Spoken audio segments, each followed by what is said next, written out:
President, good morning. Honourable members,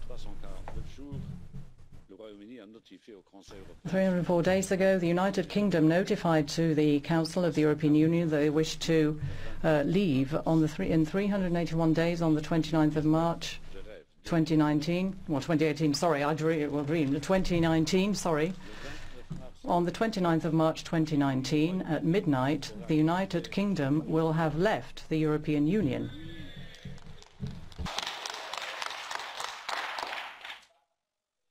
Then we'll have to come when you will regret your decision.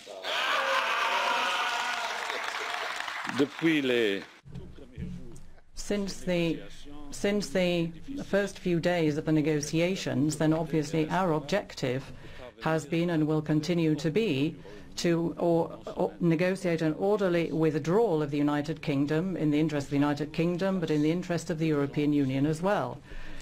As each day goes by, obviously we see that there is increasing urgency to negotiate this orderly withdrawal, and this pressing nature of the negotiations means that the European Union, the United Kingdom, have to act with a certain methodology, transparency and pragmatism. And this method, pragmatism and transparency are at the heart of the text of the draft withdrawal agreement, which was adopted on the 28th of February last, and this is a legal translation, if you will, of the undertakings taken together by the Commission and the United Kingdom last December of 2017 in the joint report. Michel Barnier is now having a detailed discussion of the text together with the European Parliament and the Council of Ministers. The final draft on the withdrawal agreement will be submitted to our UK partners as a basis for negotiation and will reflect the unity of the 27 member states of the European Union and its institutions. I'd like to thank Michel and his team for the extraordinary job of work that they've been doing over the past months, weeks, days and nights in order to carry out these negotiations.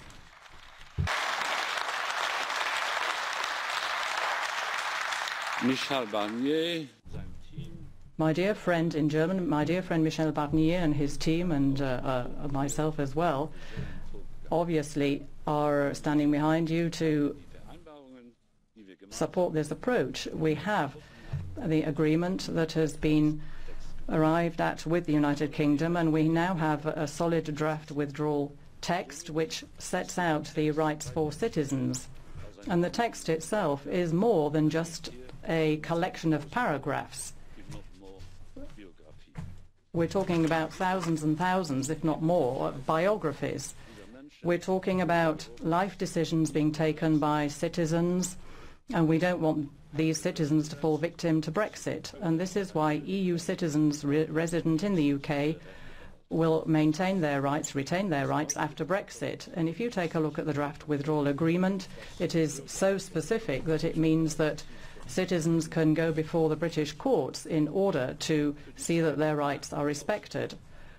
For the time after Brexit, after withdrawal, then obviously the UK is interested in having a close partnership with the EU. We have to guarantee the integrity of the single market because citizens and companies have to be able to count on the same kind of achievements and rules for citizens and companies as well. And cherry picking is not going to be possible, nor are we going to be able to admit that social, environmental, taxation standards are undermined.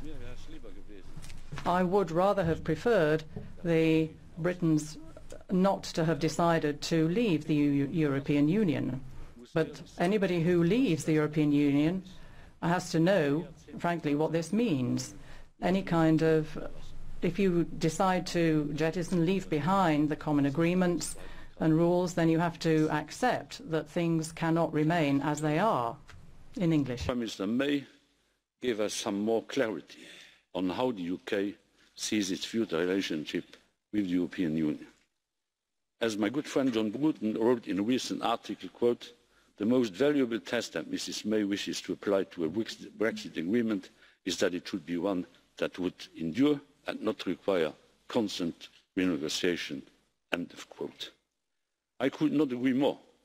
which means that everything that we say and that we do on both sides will require the utmost of clarity to help us pass the test. It's obvious that we need further clarity from the UK if we are to reach an understanding on our future relationship.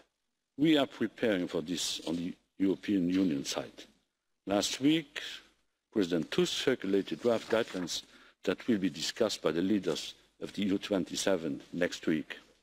As the clock counts down, with 1 year to go, it is now time to translate speeches into treaties, to turn commitments into agreements, broad suggestions and wishes on the future relationship to specific workable solutions. This is especially important when it comes to Ireland. Both the United Kingdom and the European Union have agreed that there should be no hard border between Ireland and Northern Ireland. The Good Friday Agreement must be preserved in all its dimensions, and life for citizens on both sides of the border should be the same as it is today. Both sides agreed in December that there are 3 options to do this.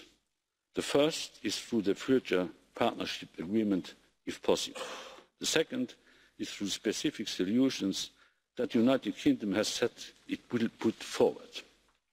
We are ready to work on these 2 options, but we need to receive concrete proposals from the United Kingdom first. The third option is the backstop solution.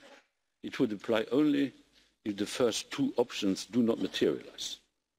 This scenario would see full alignment on those rules that protect the Good Friday Agreement, North-South cooperation and the all-island economy. The draft protocol on Ireland should not come as a surprise or a shock. It translates faithfully last December's agreement into a legal text. The European Union, this House, the 27 member states stand firm and united when it comes to Ireland. For us, this is not an Irish issue. It is a European issue. It's a British issue, sir. It's a British issue.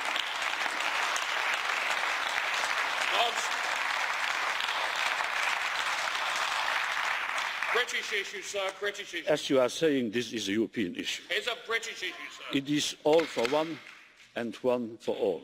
That is what it means to be part of this union. We pool our resources and our sovereignty to strengthen one another and to give ourselves more sovereignty when dealing with the rest of the world. We see this with Brexit. We see this with trade. We see this across the board. As we build our future together, we must continue to make each other stronger by working together and building a more united, stronger, more democratic union. This must be our joint focus. We need to focus on our European future, not on the past and not on Brexit. Thank you. Forward into the past, sir.